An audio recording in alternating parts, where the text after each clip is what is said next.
أعوذ بالله من الشيطان الرجيم بسم الله الرحمن الرحيم يا أيها الذين آمنوا استعينوا بالصبر والصلوات إن الله مع الصابرين ولا تقولوا لمن يقتل في سبيل الله أموات بل أحياء ولكن لا تشعرون ولنبلونكم بشيء من الخوف والجوع ونقص من الأموال والأنفس والثمرات وبشر الصابرين الذين إذا أصابتهم مصيبة قالوا إنا لله وإنا إليه راجعون أولئك عليهم صلوات من ربهم ورحمة وأولئك هم المهتدون صدق الله العلي العظيم صلوات على محمد وآل محمد اللهم صل على محمد وآل محمد وعجل فرجهم आल इमरान कहाँ और जिंदान कहाँ ये बहन कैद हुई तू ना आया गाजी जब रिदा सर से चिनी मैं सदा देती रही तू ना आया गाजी जब रिदा सर से चिनी मैं सदा देती रही तू ना आया गाजी आ गई शाम अलम लुट गए अहले हरम रेत पर जलती हुई हो गया तंदा अलम पुरसा देने के लिए मुझसे मिलने के लिए आ गए बाबा अली तू ना आया गाजी जब रिदा सर से छिनी मैं सदा देती रही तू ना आया गाजी हमको पानी ना मिले तेरी खुशबू तो रहे तेरी बाजू न कटे चाहे मशकी जाची दे ये मगर हो ना सका तेरे बाजू है जुदा मुझ पे है तशना लबी तू ना आया गाजी जब रिदा सर से छीनी मैं सदा देती रही, तू ना आया गाजी। कितनी बेबस थी बहन है ए शहंशाह है वफा, नाम ले ले के मेरा जब ये जालिम ने कहा, नाज़ता जिस पे तुझे अब बुलाओ ना उसे, और मैं रोती रही, तू ना आया गाजी। जब रिदा सर से छीनी, मैं सदा देती रही, तू ना आया गाजी। क्या सकीना से कहूँ ए मेरे दिल के सुकून, हाय पानी के लिए बह गया सब तेरा खून, अब कोई आस नहीं तू मेरे पास नहीं, रस्सी शानों में बंधी, तू ना आया गाजी। जब रिदा सर से छीनी, मैं सदा देती रही, तू ना आया गाजी। आल इमरान ने कहा और जिंदान कहा, ये बहन कैद हुई। आई जब करबो बला लौट के बिनते ज़हरा, तो कब्र अब्बास पे ज़ैनब ने किया ये नोहा।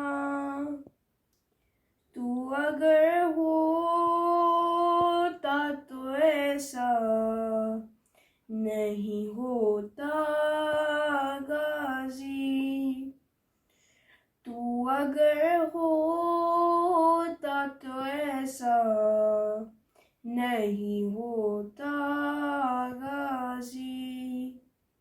तेरी शहजादी उधर दरना फिर आई जाती, तू अगर होता तो ऐसा नहीं होता गाजी। कब्र अब्बास पे ज़ैनब ये सदा देती थी, तू अगर होता तो ऐसा नहीं होता गाजी। कभी असरब तो कभी सुए नजफ देखते थे, कभी तेरे कटे शानों की तरफ देखते थे। शहने अकबर के कलेजे से निकाली बर्छी, अरे तू अगर होता तो ऐसा नहीं होता गाजी। हो गई सानी ज़हरा भी ज़ईफ़ा पास, सांस लेती हूँ मगर मैं नहीं जिंदा बास। तेरे टुकड़ों की कसम तेरी बहन टूट गई। तू अगर होता तो ऐसा नहीं होता गाजी। तू अगर होता तो ऐसा नहीं होता गाजी। प्यास में भी तुझे आवाज दिए जाते थे, ज़ेरे खंजर भी तेरा नाम लिए जाते थे। गर्दने शाह पे जब शिमर चलाता था चूरी। तू अगर होता तो ऐसा नहीं होता गाजी। मेरे हाथों को भी रस्सी से गया था बांधा, मैं भी हाथों का ना ले पाई सहारा भैया। अरे जैसे दूसरी से गिरा वैसे मैं नाके से गिरी। तू अगर होता तो ऐसा नहीं होता गाजी। तू अगर होता तो ऐसा नहीं होता गाजी। कैसे बतलाऊं वो दरबार का मंजर भैया, खेलता था सारे सरवर से सितमगर भैया, मारता था मेरे मजलूम के होठों पे चढ़ी। तू अगर होता तो ऐसा नहीं होता गाजी। तू अगर होता तो ऐसा नहीं होता गाजी। लड़खड़ाते थे बहुत पाँव तो गिर जाते थे, हो कहाँ मेरे जवारों के ये फरमाते थे। लाश मिलती न थी भैया को अली अकबर की।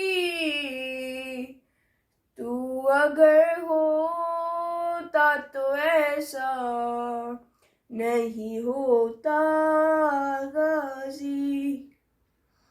कब्र में चैन से मासूम को सोने न दिया, वो सितम ढाया गया कांप गई कर्बो बला। लाश ढूंढी गई नेज़ों से अली असगर की। तू अगर होता तो ऐसा नहीं होता गाजी। कब्र अब्बास पे ज़ैनब ये सदा देती थी, तू अगर होता तो ऐसा नहीं होता काजी। सलवात अल्लाहुम्मा सल्ली अला मुहम्मद व आले Muhammad. Assalamu alaikum ya Imam Zamana, and my salams to all of you incredible, beautiful souls that have joined me here today. Inshallah, today is going to be our final talk on this series. But firstly, I would like to send my condolences to our Holy Imam, to all of you on this tragic day of Arba'in. So far we have been talking about our characteristics, the characteristics that we would like to build within ourselves so that we can, inshallah, be chosen to be one of the companions of our Holy 12th Imam. Because it's so important. That is our goal. This is our aim, our ultimate aim in life, inshallah. The examples that we've taken, the characteristics we've taken are from the companions of Imam Hussein alayhi salam, because Imam Hussein had the best of companions. So why not learn from the best of companions, the best of friends that Imam had, the people who were there for him. We want to learn from them so that we can, inshallah, be there for our 12th Imam when he comes and he reappears. So far we have talked about obedience. We've talked about obedience to Allah subhanahu wa ta'ala, obedience to our Imam, and through that obedience to our parents and how important that is. We've talked about loyalty, how loyal the companions of Imam Hussein were to him, and so that we need to get to know him, we need to get to know our Imam so that we can become loyal to him as well, inshallah. We have talked about not being too attached to worldly possessions, not being too attached to our time playing games, how we react when people need us, not being attached to our things, our items, because at the end of the day, they're not going to be here forever. And then we got the opportunity to talk about salah, the importance of salah, how the companions emphasized on salah. They stopped a battle so that we could all pray namaz. And so it shows us that actually establishing our prayers, establishing our namaz, making sure we pray on time is so important. And inshallah, from then, once we are actually praying and we're making sure we're praying each and every single one of our namazes, which is brilliant and you should be really proud of yourself, you're going to go on to then see how you can concentrate in your salah, find ways to connect your salah better by learning about the surah, learning about what you're reciting, and connecting and making sure that you have a really great namaz, inshallah. So finally, we're on to our last talk for the series. And today, we're actually going to be talking about something a little bit different. We're going to be talking about the fact that you're never too young or never too old to be doing good. Why have I left that till last? Well, over the series, we've learnt about different character traits and different actions that the companions had and the behaviours that they exampled. And so now it's really important that we realise that it doesn't matter how old we are, our behaviour is what is important. The companions, the people that were present on the day of Ashura in Karbala, were much older and much younger. They were not all the same age as Imam Hussein. They were not all the same age as your parents. So it doesn't matter whether you're a baby, like Hazrat Ali Asghar was, whether you're Bibi Sakina's age, whether you're a young child, whether you're a teenager, it doesn't really matter how old you are. It's about how are you behaving, how are you treating others, how are you doing good, how are you staying away from bad, forbidding evil. Are you actually doing that? And if not, well, this is a quick reminder that actually it's really important to do that. Because when the Imam comes, he's not going to be like, oh, everyone in their 20s or 30s and 40s should come to me. No, he's going to be, I want to look at people that had beautiful character traits. What ages were present at Karbala? You had Hazrat Qasim, you had Haun and Muhammad. These guys, they were much younger, right? You had Bibi Sakina, which was even younger than that. But yet Bibi Sakina used to gather the children, would look after them, talk to them, make sure people were smiling. Asked her uncle to get water, not just for herself, but for everyone around her. She was so young, but yet she was thinking about others. So it doesn't matter your age. If the Imam comes in a month's time, you want to be ready. You want to be like, oh yes, I've been practicing these character traits. I've been trying really hard to be obedient to my parents. I've been working on getting to know you, Imam. I have made sure that actually I'm praying all my salahs, that I'm doing all of this so that when he comes, and if he comes next month, I am ready for him. I'm not going to be ready when I'm 20. I'm not going to be ready when I'm 30. I'm going to be ready now. I'm going to be ready at the age I am now. Have you heard about somebody named Luqman? Some people say that Luqman was a prophet and others say that he was a wise man. But what we know for sure is that he was a father. He had a young son, he had a child, and he used to give them a lot of good advice, amazing advice. And this advice, some of this advice, is available to us in the Holy Quran in Surah number 31. So in 2 days' time, when you don't have my voice to listen to anymore, what I would like you to do is to sit down, look at this surah. There's not many verses about pieces of advice. I think he gives about 10 pieces of advice in the surah. Find out, what is this advice? It's really easy to read because he's telling his young child. And it's very relatable to myself and to you at the age that we are today. Unfortunately, I can't talk to you about all 10 pieces of advice. So that's why I'm encouraging you to go sit down either by yourself or sit with your parents and look over this surah. Write down the advice, have it on your wall, talk about it, discuss it, learn from it. But what I am going to do is focus on one piece of advice that he gives his son. And that is, in the Holy Quran, whenever Allah subhanahu wa ta'ala talks about namaz, he talks about giving zakat as well. He always says to establish prayer and to give zakat. وَأَقِيمُوا الصَّلَاةَ وَآتُوا الزَّكَاةَ.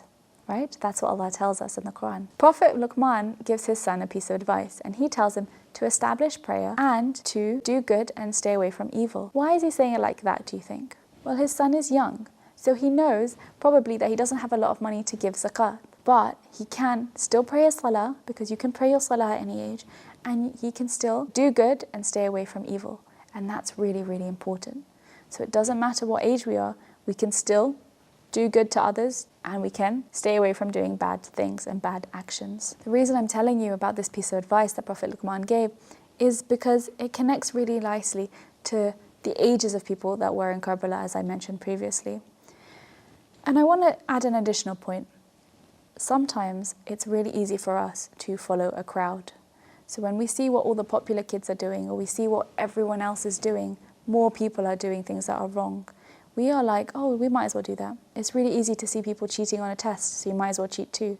It's easy to see people who are being rude to the teacher, so I'm going to be rude to the teacher too, because everyone else is doing it. Those kids are stealing sweets from the corner store, God forbid. Well, I might as well steal a couple too. It's not like he's going to miss a lot of money, it's just 1 or 2 sweets. Everyone else is doing it. Everyone else is listening to music, so I might as well listen to music. In reality, just because most people are making the wrong choices doesn't mean that we should too. When we look at Karbala, we look at Yazid's army, there was tens of thousands of people there. They were there to fight Imam Hussein. If you look at Imam Hussein's side, Imam Hussein's army, he had maybe tens of people. It wasn't the large group that was correct. No, it was the much smaller group. So when you try to stand up to do what is right, in reality, not everyone will support you on your decision, but it's important to do it anyway. So when people are stealing, you should tell them, hey, you're stealing, that's wrong, and you should make sure you don't do it. When people are cheating, you can say, no, I'm not going to cheat because that's wrong. All of these actions that are wrong, you can stand up for it and say, you know what, that's wrong, I'm not going to do it. And not everyone's going to like that, but what's really important is that your soul is happy, that you know Allah is happy because you're doing that which is correct. It's really important because when we go back to Allah subhanahu wa ta'ala, we are able to justify it to ourselves and to Allah why we did those actions. Just saying because everyone else was doing it is not an excuse. Allah's going to be like, yes, but you knew what was right, you knew what was wrong in your heart. Why did you not do what is correct? We obviously live in a non-Muslim society, which means there will be people doing actions that we don't necessarily agree with and which we are not encouraged to do. So it's really important to not give in to peer pressure, not let yourself give in to the peer pressure of others trying to encourage you to do that which is wrong. Stand up for yourself. Do that which you know is correct. And you'll notice that people actually respect you for having values. And Allah subhanahu wa ta'ala will be so happy with you. And like I just said earlier, and like I said in the previous talk, that salah is the food for our soul. Doing good, again, is another food for our soul. Our soul will be so, so pleased. And lastly, as we've been talking about companions, as we've been talking about people, and Imam Hussein chose to have specific people near him, if you're being caught up in peer pressure to do things which are wrong, change who you hang out with. Make sure that you're hanging out with, surrounding yourself by people who have good values, who are teaching you to do that which is correct, who understand you, who appreciate it when you don't cheat, when you don't lie, when you don't hurt anyone, when you don't bully anyone, when you're not rude to your teacher, when you're not rude to your parents. Those are the kind of people you want to be hanging out with. You don't want to be hanging out with people who are being mean to others, who are bullying others. Because in the same way Imam Hussein chose his companions, in the same way the 12th Imam chose his companions, he's going to be choosing companions that are similar to you. And in order for you to become a better person and to become a great person, it's really great to surround yourself by people who are also trying to do the same thing. Now at school, you're not going to have people who are trying to become a companion of the holy Imam. But you'll have people who are great people, who aren't bullies, who aren't mean. So make sure you choose your friends really, really, really, really wisely. I said really so many times because it's so important to surround yourself by good, brilliant, beautiful people. So to conclude today's talk, what I would like you to do is to remember that age is just a number. It doesn't matter how old or how young you are. You can still be a great person. You can still do good for others. You can still be helpful to others. You can look after others. You can smile at others. You can look after people when they're hurt, and you can stay away from doing wrong. You can stop yourself from cheating, from lying, from bullying. So do good, stay away from doing bad. Don't give in to peer pressure. Stand up for what you believe in, because that is really, really important, and you are an incredible person for doing so. And pick your friends wisely. Pick friends who also would like to be companions of the holy Imam. One individual, one companion who was such a great man was Jabir ibn Abdullah al-Ansari. Now, Jabir was actually a companion of the Holy Prophet. He was around at the time of the Holy Prophet. So when it came to the time of Karbala, he was really, really old. And he came, so he couldn't fight, but he came to be the first individual who came to actually do ziyarat of the grave of Imam Hussein alayhi salam. So we got there and he did ghusl in the river, and he put on a clean shirt, and then he walked barefoot to the qabr of Imam Hussein. And there he recited Allahu Akbar 3 times. And then he said, "Peace be upon you, O the household of God." He then cried out 3 times. He said, "O Hussein, O Hussein, O Hussein." Imagine the meeting of Jabir with Imam Sajjad. He would firstly greet him with Assalamu alayka ya ibna Rasulullah. Peace be upon you, O the grandson of Rasulullah. Imagine after how long Imam finds someone to do salam to him. He was taken to Kufa and Sham, and there was no one there. There was no one to do salam to him there. Imagine taking Jabir around Karbala and showing him, "Oh Jabir, this is the place where they killed my brother, Ali al-Akbar, the one that resembled the Prophet. Oh Jabir, this is the place where they took off the arms of my uncle Abbas, and this is where the water bag was pierced, dashing the hopes of the children. This is where Abbas fell from his horse with no arms to save him as he fell. Oh Jabir, this is the place where they pierced the throat of my baby brother Ali al-Asghar. Oh Jabir, this is where my father came off his horse, and this is the place of his last sajda. Oh Jabir, this is where our women had their hijab taken off and their tents sent to fire. Oh Jabir, this is the place where we, the family of the Prophet, were taken as prisoners. Inna lillahi wa inna ilayhi raji'un, ala la'natullahi ala qawmi al-zalimin, wa saya'lamu alladhina zalamu ayya munqalibin yanqalibun.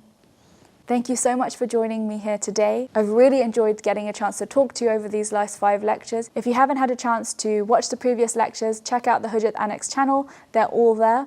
And let's together support each other to do our best to become companions of the holy 12th Imam, inshaAllah. Ya Allah, please accept our amal. Ya Allah, please help us on our journey as we journey to become companions of our holy 12th Imam. Ya Allah, enable us to become obedient to you. Ya Allah, enable us to become loyal and get companions of our holy Imam, get to know him really well. Ya Allah, enable us to not be too obsessed with our possessions, enable us to be able to give more freely. Ya Allah, enable us to establish our prayer, to pray a great salah, to make our souls happy. And Ya Allah, finally, allow us to do good and to stay away from bad things. Ya Allah, thank you for this opportunity, and please, Ya Allah, enable all of us, our friends, our family members, let us help each other so that we can become true companions of our holy Imam, and that he picks each and every single one of us when he is here. Ya Allah, please hasten the reappearance of our Imam, and Ya Allah, please accept the du'as of all of those who are listening today, all of their family members, all of their parents. Ameen. Where were you, Furat, on the day of Ashura?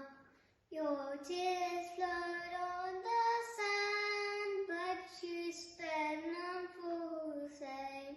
You abandoned him for 3 days. You abandoned him for 3 days, but you spared none for Hussein. Your tears flowed on the sand, but you spared none for Hussein. Your tears flowed on the sand, but you spared none for Hussein. You abandoned him for 3 days. You abandoned him for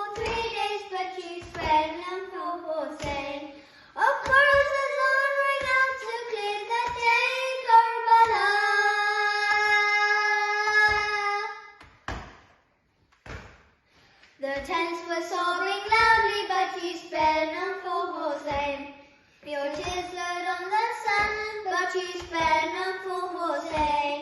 Your tears flowed on the sand, but you spared none for Hossein. You abandoned him for 3 days. You abandoned him for 3 days, but you spared none for Hossein. Oh, now Muhammad rode into the battlefields of rain.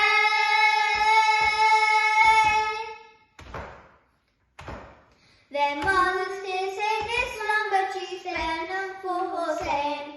Your tears flowed on the sand, but you spared none for Hossein. Your tears flowed on the sand, but you spared none for Hossein. You abandoned him for 3 days. You abandoned him for 3 days, but you spared none for Hossein. Akbar pleaded with his father for justice to reign.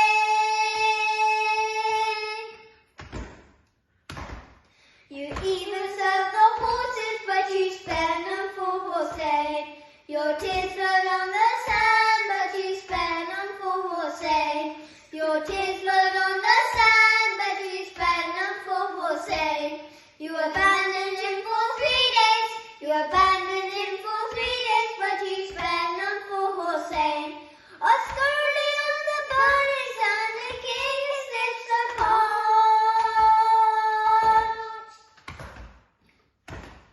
Robust his flowed so freely, but you spared none for Hossein. Your tears flowed on the sand, but you spared none for Hossein. Your tears flowed on the sand, but you spared none for Hossein. You abandoned him for 3 days. You abandoned him for 3 days, but you spared none for Hossein. Abba blew out to sea, truth would fill chaos wish.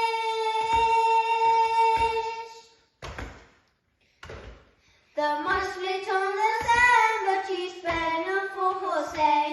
Your tears flowed on the sand, but you spared none for Hossein. Your tears flowed on the sand, but you spared none for Hossein. You abandoned him for 3 days. You abandoned him for 3 days, but you spared none for Hossein. They set the tents of fire on Shadi Gariba.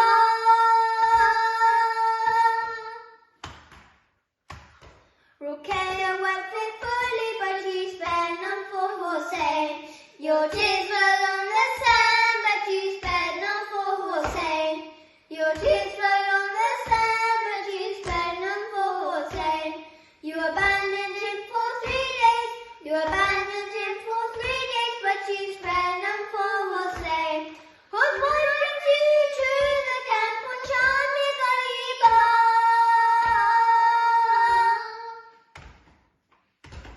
A cup full for Ruqayya, but you spared none for Hossein. Your tears